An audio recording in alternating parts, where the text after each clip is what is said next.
Hey, good morning, good afternoon, and good evening to everybody watching the Grand Scale Motivation Show. I am so delighted to be having a guest who is an impressive leader, a business leader and a serial entrepreneur, a very young executive, if I should say. He's the chairman and president of Ntetha organization, which is his business consulting and project management firm. He spearheads the ventures of Ntetha Enterprises, his holdings company with interest in media, tech, education, and finance. He is a Bezos scholar at the Bezos Family Foundation. Most recently, he's been working on an initiative called Success TV, an online TV platform dedicated to creating edutainment content for the youth. What I found interesting about what he said about this edutainment that he does is it just doesn't give educational material, but also teaches a lifestyle, how we can improve that. He's got another organization, Global Leaders, which aims to set up platforms for students to develop their leadership skills and entrepreneurial thinking, as well as help connect them to educational opportunities abroad. He believes the two projects he's working on are more important today more than ever, with the recent rates of 75% youth unemployment in South Africa. And this actually does apply to the rest of the continent. And in fact, after the pandemic, the rest of the world, it is something that we definitely need. Ladies and gentlemen, help me to welcome Mr. Samkelo Ntetha. Sam, how are you doing, man? Thank you very much, Uno. Thank you for the introduction. I have to say, I can never get used to hearing, sort of my bio there. I think often when hearing it, I say, is that me? Am I really doing that much? Because the day-to-day work can often leave you feeling as if you're not getting enough done, or you're doing too much. It can be a bit of both, in terms of a day-to-day perspective. Absolutely, man. And you're right. When you're going into your day-to-day, sometimes you lose sight of the big picture and the inspiration that you already are to many people around you. So here you are, Sam, and it's been a while since we met. And after a bit, I realized it was important for us to talk. And after having a first meeting with you, I thought people need to hear the thoughts that come out of this man, the way he does business, but also the way he thinks, especially about leadership education. But before we go into leadership education, let's get to know Sam. Who is Sam? Where was he born? How did he grow up? And how did he end up to where he is now? Yeah, I can tell you just a bit about that, but I was born in Durban, South Africa. I grew up with my mother and my grandmother. It was a woman-led household, and we didn't quite have strong male role models around, and that's both myself and my brother. We literally grew up in a single-mothered household where the two women who raised us were, one was waking up to go to work each day, and my grandmother would stay home and take care of us. There was definitely a lot of love, but as I grew up, I realized how much was missing in that environment with all that amount of love. And I have to say that did spear, it did really encourage me to seek father figures, mentors. And as I grew up, as I went to the schools that I was able to go to, I would then meet people who would become father figures and mentors. It could be teachers, it would be people who were involved in the community. And then later it would become people who would become my business partners. And essentially, I've just always been looking for guidance and support through the journey. Understanding that where I came from, as much as it was filled with love, I don't think we were ever in a stage where we needed, where there was something missing, but it was genuinely just that father figure, that male, what could I call it, male presence that would instill discipline, that would instill the right character traits to say, as a young man, here's how you're supposed to behave, here's what you're supposed to aspire to. Yeah, I have to say, I've been very happy when I look back, and I think, my childhood has been, it's been complete when I look back, despite the start. Mm, mm. Interesting, and I like how you're open to share with us the experiences of how you grew up, and kudos to your mom and to your grandma for bringing you up so well to become the leader that you are, and of course to your many mentors that you got throughout your schooling time. What led you to where you are now, the entrepreneur that you are, the consultant and the project manager that you are, at such an early age in your life? Well, I'll add to the part where you mentioned about being open. I think I shared that because, when I was growing up, I thought it was just me who didn't have a father. But when I looked around, I realized that it was a shared problem with many young people in South Africa. And I'm sure it's not just a South African problem. And so it would become one of the issues if you meet people that I knew 5 years ago. They'd say that I was probably trying to host events or start a program around the subject because I did see it as quite an issue. Today we're talking about a pandemic. Back then, I used to say this is a bit of a pandemic. And so, I started my journey. I always talk about work. My background in working came from sort of a non-profit aspect for a long time. Right. Having been involved in organizations like the Durban Youth Council back when I was at school, having interned at times in corporate companies and had the opportunity to be in a work environment. And having a passion for leadership, even at school level. And I have to say, my passion was really sparked by the fact that I would apply for leadership roles from grade 8, and I just never get any, grade 8, 9, 10, 11. And there came a time when I think my mind shifted and I said, okay, I'm no longer going to apply and wait for my peers to pick me, but I'm just actually going to do something. And so I starting my own projects in school and outside of school. And by some miracle, in grade 12, I ended up being selected as the RCL chairperson in my school, which is one of the top leadership roles that is basically selected by the student body. And so that did sort of shape my understanding of leadership, that, hey, it's not a popularity contest. It wasn't about getting selected by my peers. It was actually about taking initiative. And so from the young man who used to apply for leadership roles, and I don't know what I was applying for, I couldn't possibly say that I knew what I wanted to do when applying for some of these leadership roles, to becoming the person who actually said, okay, I'm going to put my hand up and I'm going to solve a problem that I see. And I would set up programs, I would put together teams at school, and we would work on initiatives. We'd work on initiatives that are outside of school. And that was then how I joined the Durban Youth Council. In joining the Durban Youth Council, that expanded sort of my horizon. And now I was working with youngsters across the city. And then later I would start an organization that aimed to sort of assist other RCL chairpersons in the process of leading their schools, where we would be able to join hands and support one another and learn more about this role that we were given. Because, when I learned more about the role, I realized it was quite an important role. They call it a mandated council. It's mandated by the government, the Department of Education.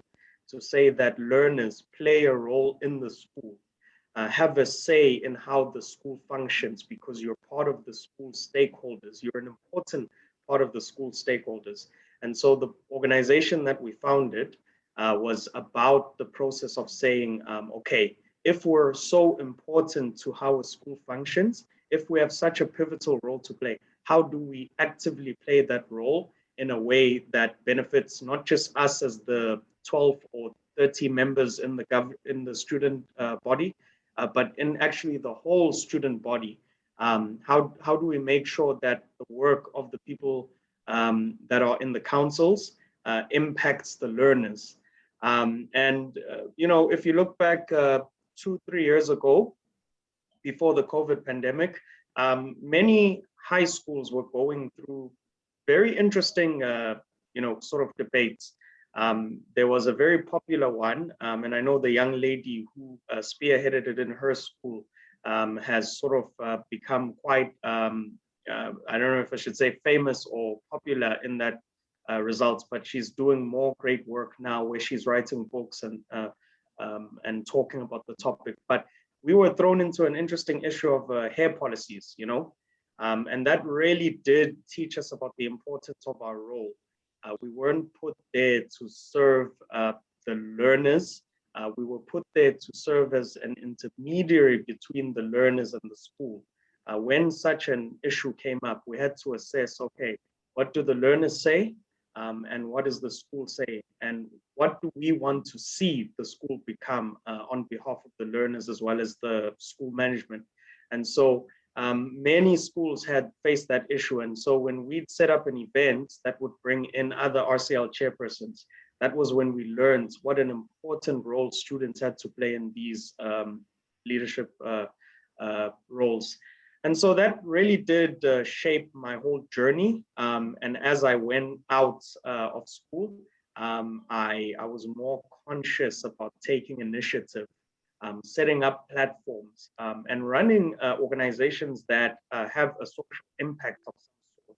I'm way more conscious about that today than perhaps I was even 3 years ago, because I'm just, as you said in the introduction, Success CV and global leaders, I'm seeing it now that now more than ever, my focus should be put here because of what I'm seeing happening around me. Absolutely. You raise a number of issues there that are extremely important for leadership development. First, the issue of taking initiative, that you were applying for what was available. And what was available was something that many people were applying to, and you couldn't be there, but it was just out of a longing to influence, right? And not necessarily out of a longing for positive change. But when you took initiative, you started creating change that was necessary, but that was out of the scope of what was available. And that, my friend, is the definition of leadership. And if we as citizens of South Africa, of the African continent, could begin to have most young people and young leaders taking initiative outside the scope of what is available in the political space, in the civic space, in the private sector space, and initiating things that are necessary in our communities. Imagine what, ripple effects, positive ripple effects that would have on the continent that we want to have. So I am so grateful that you talked about this initiative spirit that you started with.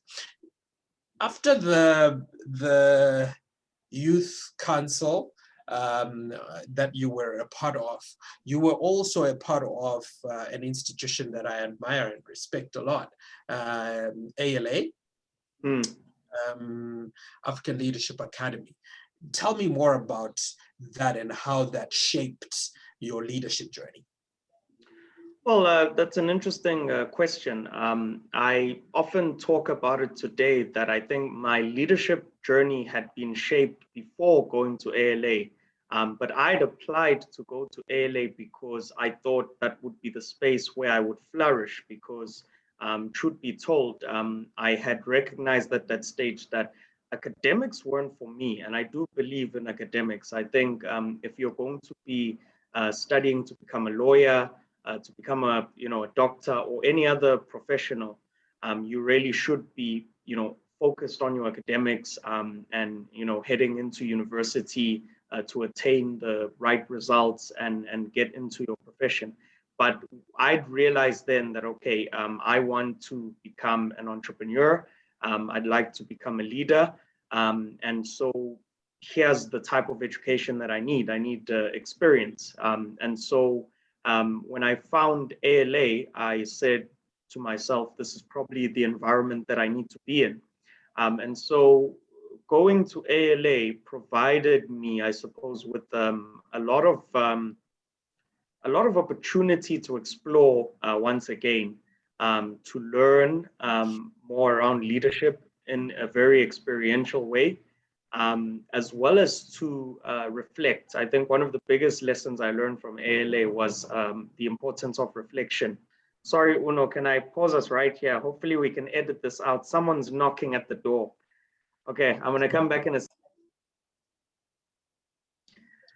The experience there taught me about the power of reflection, because that was something I'd been doing, but had not had such an understanding of, and it's important. And, even before coming to this call, it occurred to me that the best preparation I could do to be able to share something valuable to you and your audience was to reflect.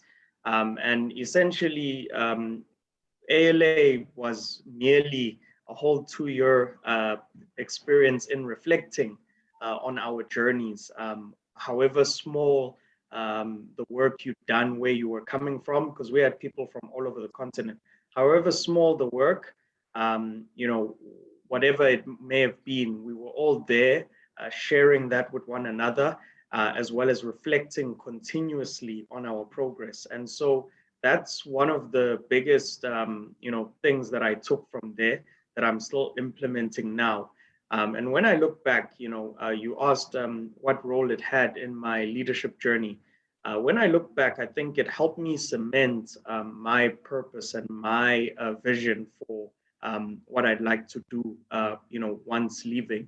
And so certainly it did play a role in further shaping my identity as an individual, as well as a leader. What would I now go and do? What role can I have in my society?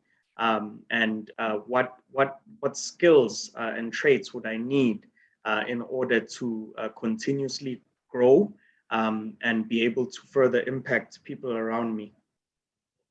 Absolutely. So we've started from a person who is taking initiative and has learned to lead others and practically do that in your own organizations that you're creating, as well as in the youth councils. Then you go to a reflective space where you are taught, or where the platform is given for you to reflect on your identity, your vision, your mission, and what you want to accomplish in the world. And then after that, you begin to do what you already had in your mind and heart, but perhaps could not have done so confidently had you not given the space to reflect on that, right? If you look at the education system as it is now,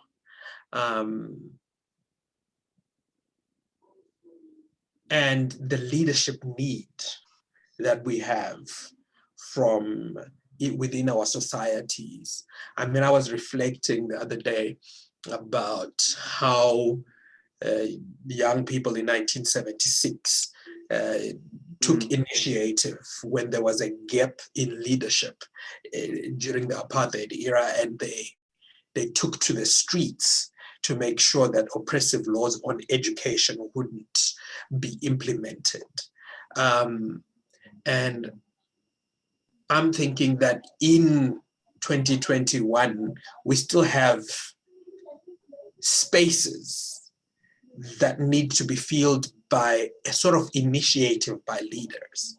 right? So when you look at the education system that we have now, how do you reflect on what it has?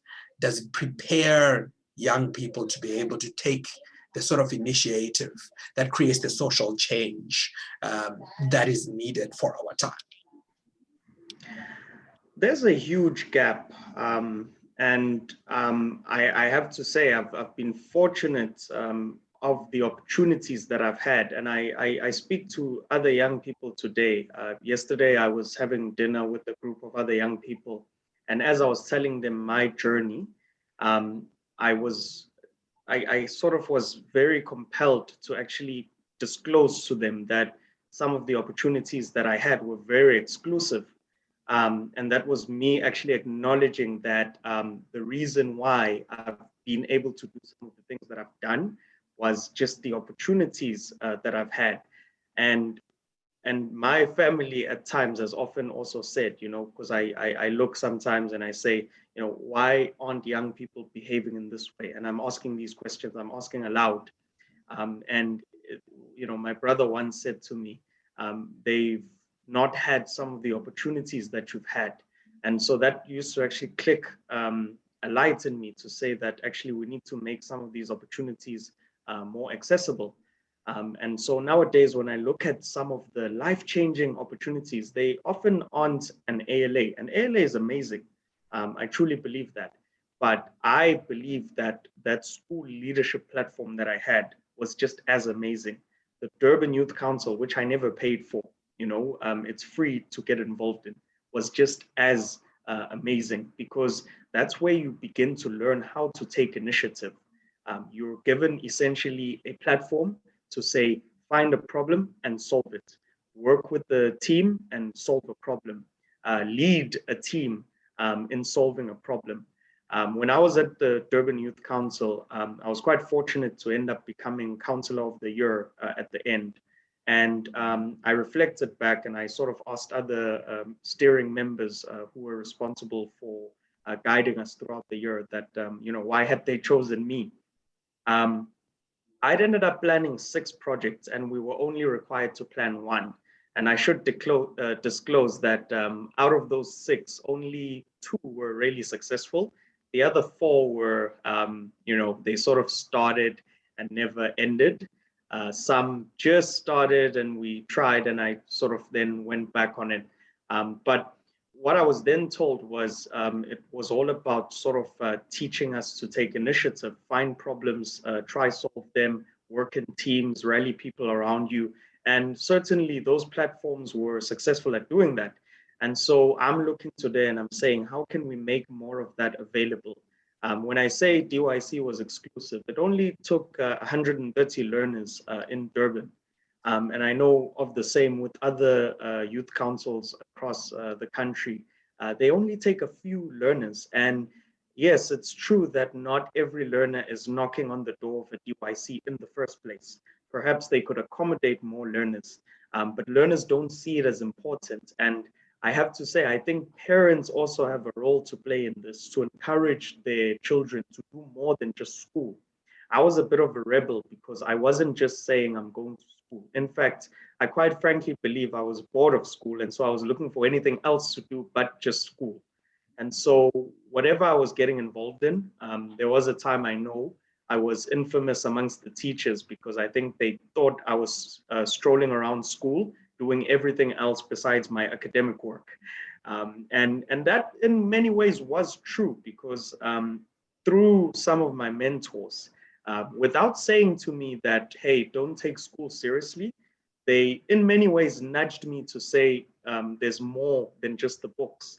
And therefore, they did encourage me to actually spend more time doing what I was doing, which was starting projects, working with other young people, and growing my interpersonal skills, my communication skills. I mean, there were times where I'd have a reading book open during class because I'd probably decided that what the teacher was teaching wasn't as important as what was actually happening in my book. And I had a sort of, maybe I shouldn't disclose this, but I had an exchange with the teacher which I'm very fond of today, because despite the fact that he wanted me to concentrate in the lesson, but he sort of, I have a feeling he knew he didn't have as good a sort of a stance as I had in that moment. And so I've come to once again be reunited with that teacher, and I've just shared the same thing with them, that we need to open the eyes of students to say that the classroom, what's going on at the classroom is important, but equally as important is them becoming well-rounded. And when schools talk about a well-rounded students, they limit it only to sports. And I think sport is great. I genuinely do understand that through sports, you can develop leadership skills, that you can grow in interpersonal skills, and grow in communication and more. But I equally believe people need to find themselves in a space where they are learning entrepreneurial thinking. And that doesn't mean starting a business. I think it means developing certain traits as those of an entrepreneur. Whether it's learning how to take a risk. What does risk look like? You know, I think many young people grow through the schooling system, through the education system, without ever actually going out of lines. You know, I always joke about from the beginning at school, we're made to color within the lines.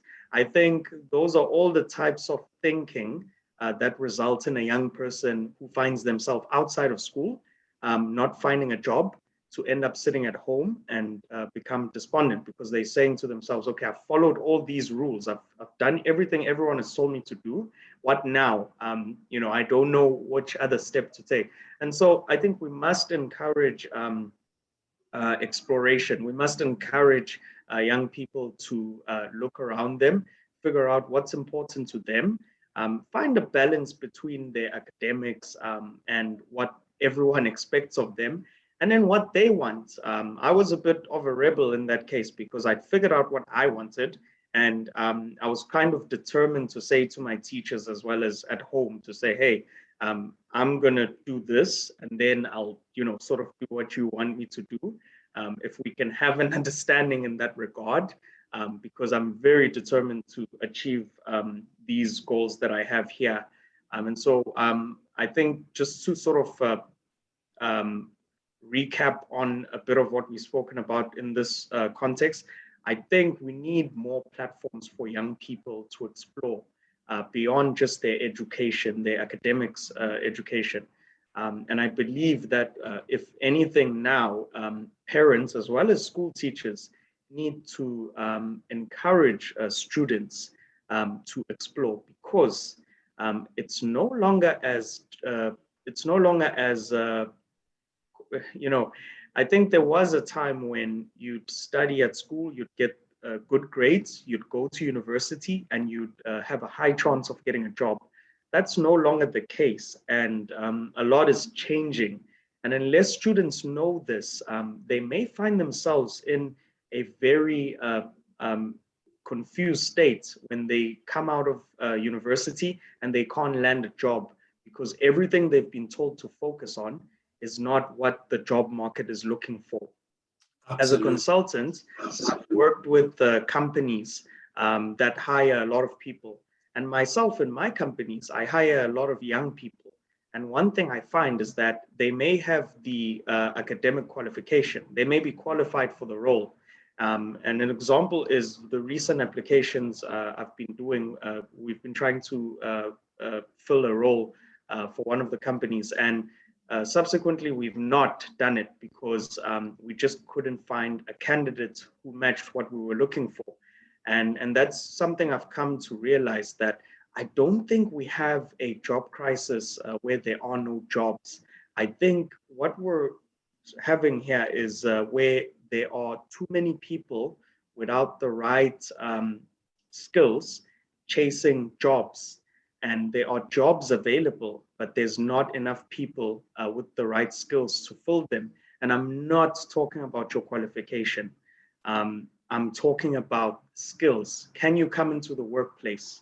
Can you do the basics such as write an email, communicate, take initiative? What's your work ethic like? And that's some of the problems that we're facing, because young people get jobs, but they can't keep them long enough. And I think I can understand that employers are becoming more and more reluctant to actually hire people. And when they do hire people, maybe they're looking further than just in the country to hire people. And so that's some of what we need to look at. We need to encourage young people to actually develop more leadership skills as well as entrepreneurial thinking. And when I say leadership skills, I'm not talking about becoming a leader of teams. I'm really talking about personal leadership.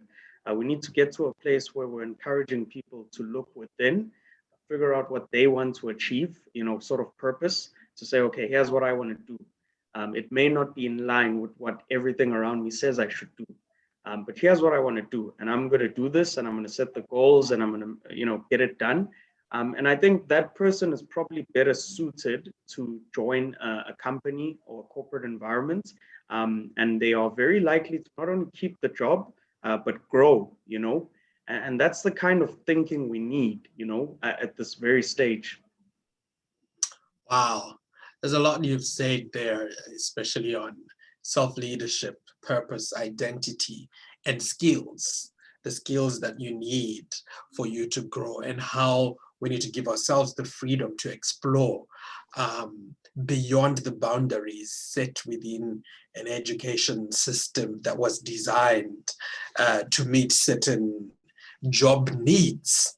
That for a long time actually has not been rethought of or redesigned to fit the fast changing world that we are in. How do Success TV and global leaders platforms that you are creating help in solving these problems that or these challenges that we are facing or that you've just described? So, I recognize the power of the media, what we consume through the media. And, through many discussions, I've often told people that I stopped watching, TV about 5 or 6 years ago. And out of circumstance also, because the busier I got with these initiatives and leadership roles that I was getting involved in, the less time I had to watch. And I'm kind of very grateful for that, because I've seen a correlation between what shows on TV and what ends up happening in real life. And many other young people have sort of, when we have these discussions, have sort of confirmed that, why is it that TV shows us certain pictures, and those pictures in many ways end up matching the lives of people who consume those pictures. And I'm really talking about what shows on TV from 6 o'clock to 9 o'clock. I've found that what we consume in South Africa from 6 o'clock to 9 o'clock is extremely poisonous. And so you watch TV, that all the TV shows are showing the same thing. It's either young people are in crime or substance and drug abuse, or they are, it's alcoholism, it's teenage pregnancy, it's just relationships, and that's all that's being shown. And you'll often hear the producers of those shows saying that we're just telling the stories of what's happening out there. And I think it comes at a detriment to the mindsets of young people, because anyone watching that every day, which many do, comes to think that, oh, so that's who I am. That's part of my identity as a young Black South African. I'm going to talk from my, from my experience. If I'm watching as a young Black South African, if that's all I see of other young Black people, I'm probably going to end up becoming that.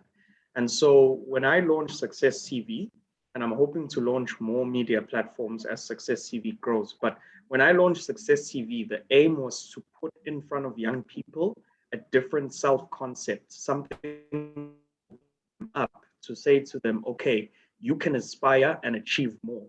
And so I don't only call it educational entertainment, but I also look at it as aspirational TV. We want to put in front of young people edutainment that they can aspire to. If they're seeing other young people who are achieving great things, if they're seeing other young people who are talking about finances in a totally different way, if they're seeing other young people who are talking about a different type of lifestyle, I think they can begin to say, okay, I would actually like that more than just what I'm seeing on TV that says, okay, I should have a baby by 22, I should, work at a salon, or I should, we want to change the mindset of what conventional media is showing us. And then I'm also involved with global leaders, and it meets that process of now saying that let's create more platforms, let's create more opportunities. Let's actually give people an opportunity to acquire these skills of leadership as well as entrepreneurial thinking through project-based learning. I'm now a big believer of that, in that because both DYC, which was free, and ALA, which was very expensive, had the same philosophy. We didn't have classes at DYC. We never sat down and were told to write down this and learn this and that. From the moment we came in, we had a short orientation to say, hey, this is DYC, here's what you do. Okay, go out and do it now. And the same at ALA. We came in and we had what was like an instructor who would essentially help you throughout your journey of doing certain things, initiative, and learning through those projects as well as reflecting. And so I realized the power of project-based learning to say, actually, if we give a platform to young people and say, hey, you can have a role in getting things done, in setting up projects, in changing your community, in assisting people who are in need within your community, that really does shape the mindset of those youngsters to say that, okay, that drug abuse problem that we're facing, I can actually do something to change that. I can start a business to change that. So you're no longer sitting at home now thinking, oh, the world is against me. There's so many problems. I'm unemployed. I don't know what to do. But you're now thinking like an entrepreneur. You don't necessarily have to set up a business, but this could be applied both in your personal life as well as if you end up in a job, or if you need to get something going for yourself, offer some form of value. And the importance of why I'm saying what I'm saying is because I did emphasize earlier that I started off in a very non-for-profit background where none of what I was doing was about making money. Or was I earning? At the DYC, my involvement was very much on a volunteer basis, but the skills that I acquired there have become the base of my for-profit life. I'm doing pretty much the same thing, except every now and again I can attach a price to it. I can say, okay, the value of what I'm doing is X. Come again? Yeah, you're putting a fee note to it now. Yes, yes. And so essentially, I think that speaks to, if we're talking about 75% youth unemployment, I think, and I learned this in one of my businesses, when I had to set up Success CV, it was in many ways a partnership and working with other young people because I didn't have the media skills.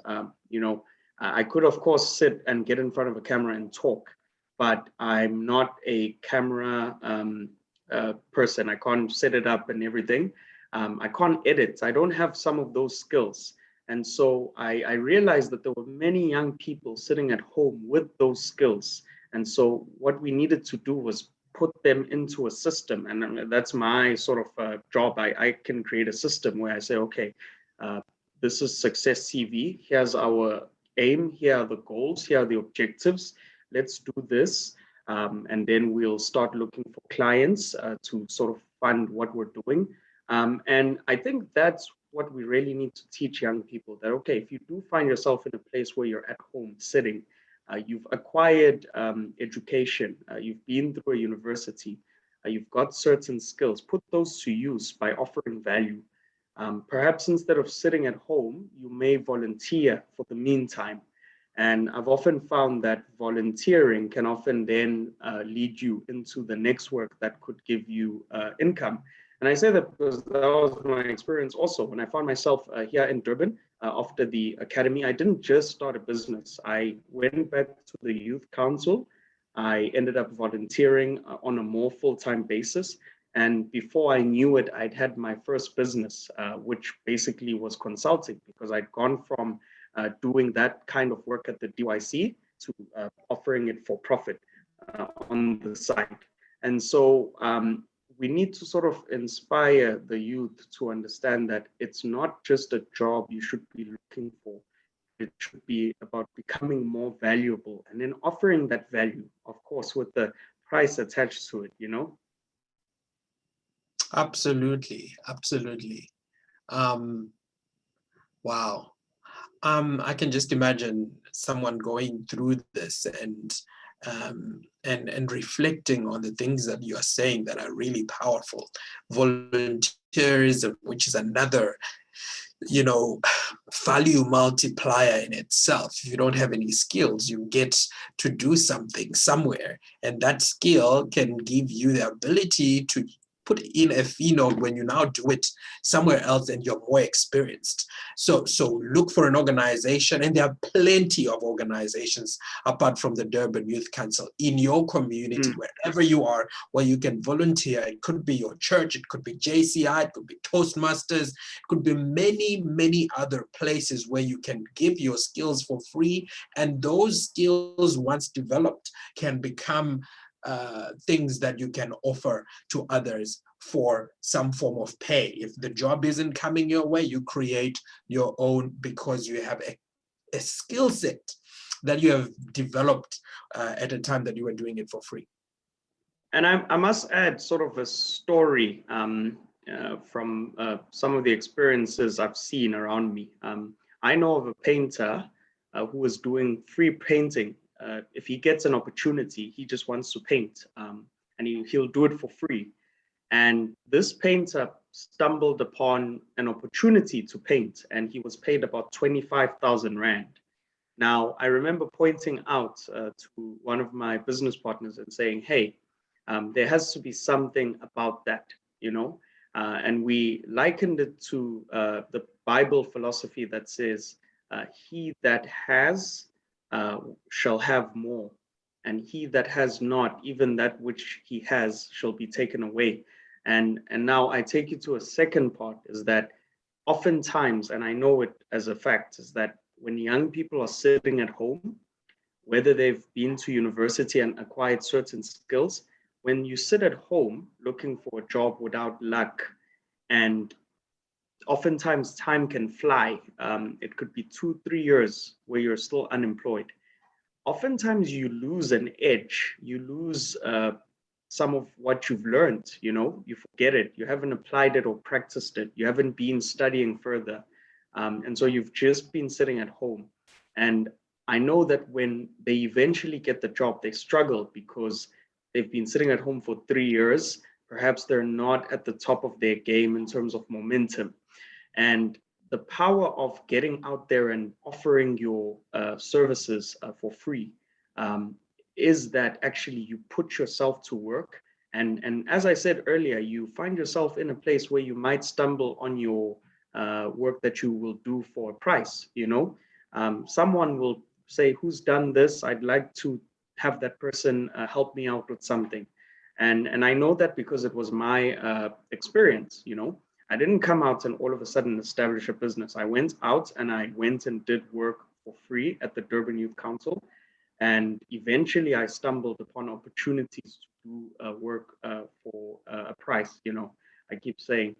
And so one of my sort of things that I hope to see, and we're actually working on something as we speak with Success TV, what we're aiming to put out content around, basically internships and volunteering and some of the impacts it can have, the positive impacts, and not just going out there to intern for a for-profit company, but going to intern at a local school, going to intern at a local organization, going to help some local entrepreneur who's just probably also starting on their business, and isn't at a space where they can pay.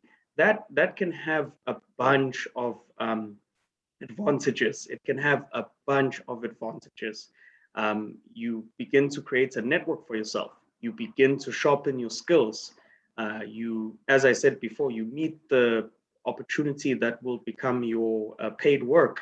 And so that's sort of the new information that we need to get out there. And we're going to be putting together something on Success CV, working with a young man here in Durban who's been assisting graduates to get work. Because another thing that I've often found is that graduates actually struggle to get work sometimes, not because they're not qualified or don't have the experience, but they can't actually apply for jobs, whether it's the types of CVs they send in or their interviewing ability.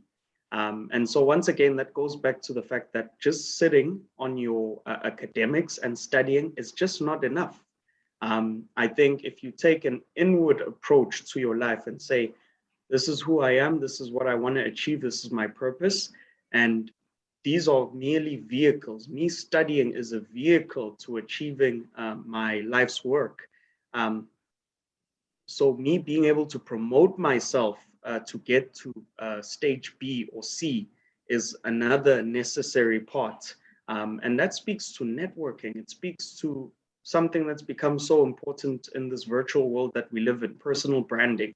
We know everywhere now people are trying to build brands and trying to get their names out there.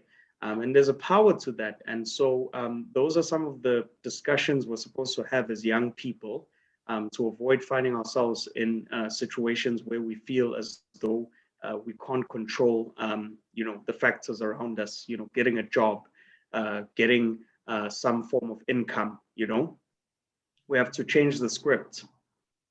Absolutely. Absolutely. Lastly, what I want to ask you is, how do people get in touch with you? How do people get in touch with your Success TV platform, your Global Leaders platform? And how do people get in touch with the rest of your consulting and project management companies that you have? So that's a very interesting question. I've actually got an email that I often don't share, but I can be reached on info@samkelontetha.com. So that's info@samkelontetha.com. And I will be able to respond on that email. And I'm also on Instagram at I am Samkelo Ntetha. And I'm also on Facebook on, just my name. And if you're interested in keeping up with what we're doing on Success CV, we are on 3 social media platforms, being LinkedIn, Instagram, as well as Facebook. And it's the same there. It's Success CV or successcv.co.za. And that's our website where you can watch more content.